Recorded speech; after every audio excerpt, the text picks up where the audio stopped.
សួស្តីបងប្អូនអ្នកទី12ទាំងអស់គ្នាអញ្ចឹងថ្ងៃនេះយើងកែលំហាត់ប្រតិបត្តិបន្តទៀតចេញមើលប្រតិបត្តិគេឲ្យកណនី limit មាន3កខកប្រតិបត្តិនេះគឺចេញពីលំហាត់ផ្នែក limit ដែលមិនកំណត់0ឬ0នៅក្នុងសភៅពុម្ពអញ្ចឹង limit ទាំងអស់ហ្នឹងច្បាស់ណាស់ប្រកាសជារៀង0ឬ0ហើយ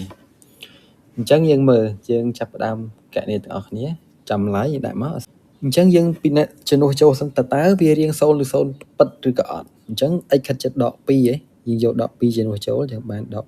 2លើកជាគីបបូក3គុណនឹងដក2លើកជាការ៉េបូក2គុណនឹងដក2ខាងក្រោមបានអីគេដក2លើកជាការ៉េដក2ដក6អញ្ចឹងស្មើឥឡូវបានអីលើដក2គីបយើងបានដក8បូកដក2ការ៉េបាន4គុណ3បាន12ណាបាទចុងក្រោយដក4ខាងក្រោមដក2លើការ៉េបាន4ដកបាននេះបូក2ដក6អញ្ចឹងខាងលើបានដក12បូក12បាន0ខាងក្រោមបូក6ដក6បាន0អញ្ចឹងចេញមកគឺរៀង0លើ0អញ្ចឹងដាក់មកចឹងរៀងអីគេរៀង0លើ0បើសិនជា x ខិតចិត្តដក2អញ្ចឹងផ្ទុយពីដក2គឺបូក2យើងត្រូវធ្វើឲ្យភាគយកនិងភាគបែងមាន x ខិតx បូក2ជាកត្តាអញ្ចឹងខាងក្រោមយើងគិតខាងក្រោមសិនណាបាទគិតខាងក្រោមសិនអញ្ចឹងបាន x បូក2មកអញ្ចឹងវាមកកត្តាទៀតអីគេ x ដោយសារអីមេគុណមុខនេះ1ណាអូខេអញ្ចឹង2គុណប្រមាណបានដក6គុណនឹងដក3មកអញ្ចឹងបានបាត់ហើយអញ្ចឹងគុណបាន x ការ៉េដក 3x បូក 2x ដក 6អញ្ចឹងនេះបានម៉ាននេះបានដក x ដូចអានេះហ៎ដូចអញ្ចឹងត្រូវអូខេខាងលើយើងមើល3តួនឹងសិនវាមានអីទាំងអស់ x គីប x ការ៉េ x អញ្ចឹងយើងចាប់ x ជាកត្តាសិនមកអញ្ចឹងបានគេ x ការ៉េនោះបូក 3x បូក2អូខេអញ្ចឹងខាងក្រោមមានហើយ x បូក2ចុះខាងលើមាននៅអញ្ចឹងធ្វើមិនអញ្ចឹងឥឡូវយើងបបែក x ទុកដដែលអញ្ចឹងអាខាង a2 នេះយើងបបែកឲ្យបែន x បូក2មកអញ្ចឹងx បូក2កត្តាឲ្យ x អញ្ចឹងនេះ2គុណនឹងប្រមាណបាន2ដដែលអញ្ចឹងគុណនឹងបូក1អញ្ចឹងត្រូវណាទៀងទាត់ខ្លួនឯងហ្នឹង x បូក2កត្តា x ដក3អញ្ចឹងសម្រួលពឹបវាស្មើនឹង limit x ខិតចិត្តដក2នៃអញ្ចឹងសល់ x កត្តា x បូក1លើ x ដក3យើងមិនបាច់ដាក់ពងកញ្ចក់ក៏បានដែរអញ្ចឹងជំនួសចូលដក2បូក1លើដក2ដក3អញ្ចឹងបានអីខាងលើបានដក2គុណនឹងម៉ានដក1លើដក5អញ្ចឹងដកគុណដកបានបូកណា2លើដក5ឬក៏ស្មើនឹងដក2លើ5នេះជាចំឡើយតបមកអក្សរខx ខិតចិត្ត1លើ2នៃ 8x គីបដក1 6លើ 6x ការ៉េដក 5x បូក1អូខេយើងជំនួសចូលសិន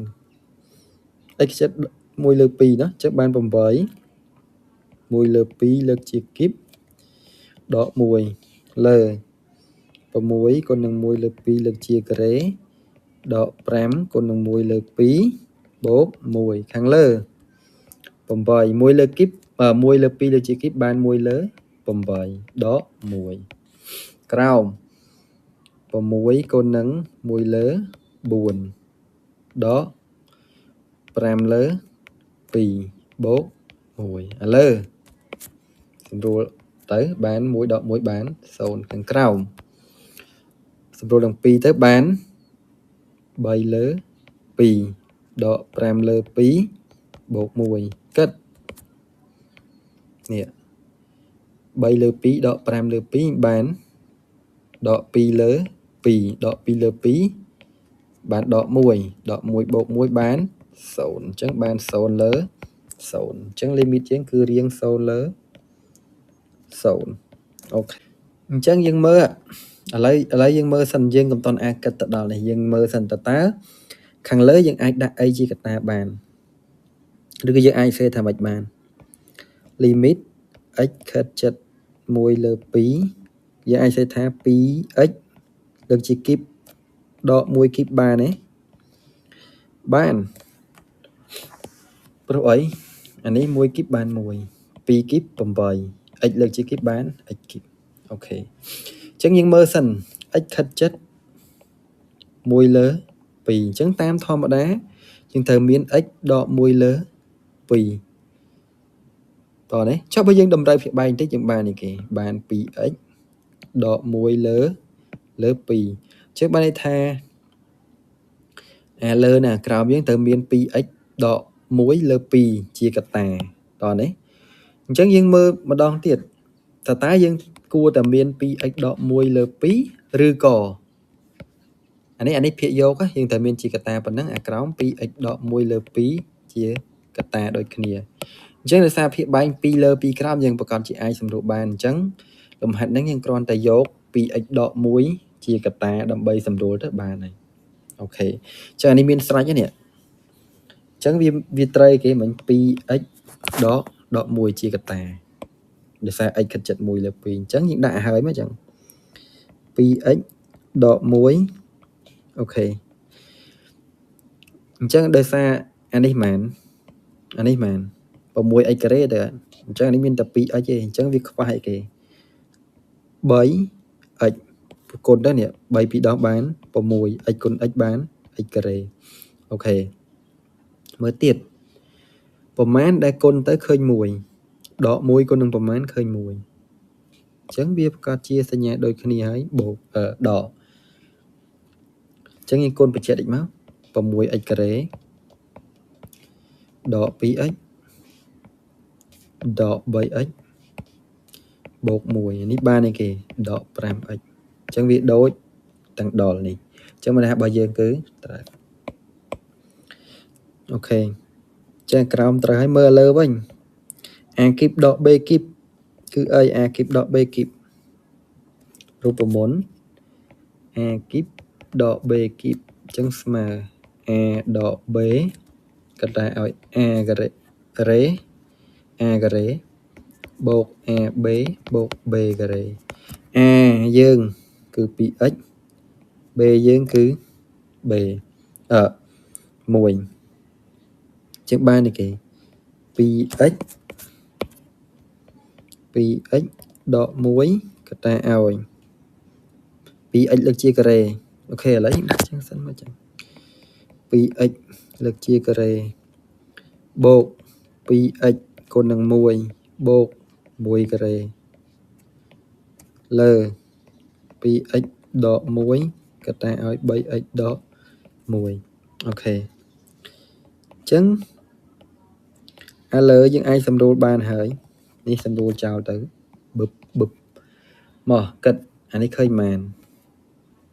2ការ៉េ 4x ការ៉េលើក x លើកជាការ៉េបាន x ការ៉េ 4x ការ៉េបូក 2x បូក 1 លើអីលើ 3x ដក 1ជំនួសចូលមកចឹង 4 គុណនឹង 1 លើ 2 លើកជាការ៉េបូក 2 គុណនឹង 1 លើ 2 បូក 1 ក្រោម 3 គុណនឹង 1 លើ 2 ដក 1មកអានេះគិតលឿនតិចណាមកមើលអត់តាន់1ការ៉េ1 2ការ៉េ4 4លើ4ក្រោមអស់2លើ2ក្រោមអស់អញ្ចឹងអានេះសល់1អានេះសល់1អានេះសល់1អញ្ចឹងដាក់មកក៏ប៉ុន្តែដាក់3យកក៏បានដាក់1បូក1បូក1លើ3លើ2ដក1 3លើ2ដក1អញ្ចឹងស្មើអីគេ 3 ដក 2 លើ 2 អញ្ចឹងស្មើ1លើ 2 អញ្ចឹងបាន1លើ 2 បាន 3 កូននឹង1លើ 2 ចម្រាស់ទៅជា 2 ស្មើ 6 នេះជាចម្លើយរបស់យើង limit x ខិតជិត 1 នៃអីគេ1 ដក x limit x ខិតជិត 1 នៃឬ x ដក 1 លើ 1 ដក x អញ្ចឹងជំនួសចូលទៅនេះបានមែន1 1ដក 1 បាន 0 បាន 1 0 អញ្ចឹងរៀង 0 លើ 0 អញ្ចឹង x ខិតជិត 1 វាត្រូវមាន x ដក 1 ជាកត្តាប៉ុន្តែលំហាត់នេះវាយើងអាចធ្វើវិធីផ្សេងបានយើងអាចធ្វើមិនបានយើងអាចផ្សេងចេះណាអញ្ចឹងយើងអាចសេ limit x ខិតជិត 1 នៃគេឬ x ដក 1 ដដែលអញ្ចឹងអានេះយើងអាចសេថា1ដកឬ x ការ៉េបានទេដោយសារឬ x ការ៉េចេញមកបាន x អញ្ចឹងបាននេះគេ limit x ខិតជិត 1 យើងមើលក្រោមសិនយើងបាននេះគេ1ដកឬ x 1បូកឬ x ចុះឥឡូវគេឥឡូវឬ x ដក 1 ដដែលអញ្ចឹងដោយសារតានេះវាផ្ទុយគ្នាអញ្ចឹងយើងអាចចាប់ដកជាកត្តាទៅជា1ដកឬ x វិញគុណទៅដូចដើមអត់មើលដក 1 បូកឬ x ដូចគ្នាអញ្ចឹងយើងសម្រួលមើលអញ្ចឹងបាននេះគេសល់អី limit x ខិតជិត 1 នៃគេដក 1 លើ1បូកឬ x អញ្ចឹងយើងបានដក 1 លើ1បូកឬ 1 អញ្ចឹងបានដក 1 លើ 2 យើងឃើញទេយើងឃើញលំហាត់យើងអញ្ចឹងវាមិនចាំបាច់តា x ដក 1 ជាកត្តាក៏បានដែរឲ្យតែយើងបំបែករូបមន្តនេះបានហើយកន្លែងនេះ1ការ៉េណា1ការ៉េដកឬ x ការ៉េអញ្ចឹងបើកាលណាយើងបំបែកជាកត្តាសម្រួលបានហើយជំនួសចូលទៅវាអត់0លើ0ទៀតមិនថាវាយើងធ្វើត្រូវហើយអញ្ចឹងរូបមន្តដែលយើងប្រើមិញគឺគេ a ការ៉េដក b ការ៉េវាស្មើអី a ដក b កត្តា a បូក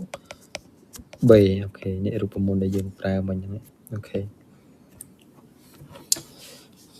ញ្ចឹងវីដេអូយើងមានតែប៉ុណ្ណឹងបើសិនជាបងប្អូនមានចម្ងល់អីអាច comment ខាងក្រោមវីដេអូនេះបានយើងនឹងជួបគ្នានៅវីដេអូក្រោយទៀតបាយបាយ